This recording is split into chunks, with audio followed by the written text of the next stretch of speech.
Жил ирэх бүр манай улсыг зорих жуулчдын тоо буурсаар байгаа статистик мэдээлэл байдаг. Монгол улс нь жуулчлахад таагүй 10 орны тоонд багтаад байна.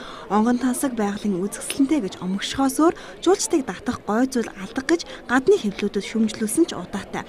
Манай улсад ирдэг жуулчид нийслэлд Чингисийн талбай буюу хуучнаар Сүхбаатарын талбай, Богдын музей, тэрэлж гисэн цөөхөн хитгэн маршрутаар аялаад буцдаг болсныг нийслэлийн аялал жуулчлалын газраас хийсэн судалгаанаас харж болохоор байгаамаа.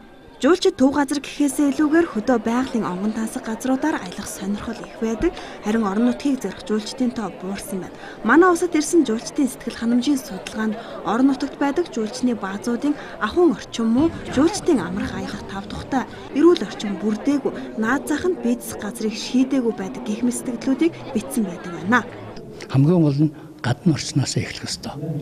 Гадны орчноос эхлэхдээ жуулчдыг татах хамгийн асуудал бол эхний ээлжинд байгаль орчны эхлэгийн цэвэр байдлаар нь байх, хоёрдугаар ээлжинд хүмүүс үйлчлэх үйлчлэгээ дээзэрх юм байх, гуравдугаар ээлжинд эх орноо танилцуулах асуудал дээзэрх юм байх ёстой байхгүй юу? Ингэж бид жуулчныг татах ёстой. Тэгээд одоо энэ Азийн хөгжилтэй орнууд бол одоо шинээр битэн байгуулалт хийгээд байгаа шүү дээ. Тэгтэл манай орн юугаар шинээр битэн байгуулалт хийх нь хамаагүй л дээ. Хамгийн гол нь энэ байгаль экологийн цэвэр байлгаж эднийг цэвэр экологоор үйлчлэл ёстой байхгүй юу?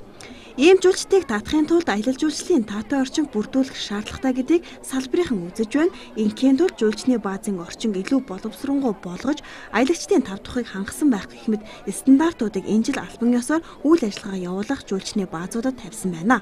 Жуулчин хүлээж авч байгаа орчин, эрүүл ахуйн шаардлага одоо хангахгүй ийм нөхцөл байдлуудад жуулчдыг аялагчдыг хүлээж авч байгаа ийм одоо байдлууд харагдаж байгаа. Жишээлбэл одоо жуулчны баазд очиод бийцэх гэхлээр боловсон жорлон байдгүй тийм ээ. Тэгээд өөрийнхөө одоо ариун цэврийн энэ жорлон бохирын одоо байгууламжуудаа жишээлбэл одоо салхиныхаа дээд талд байгуулчихсан байх шээ тий.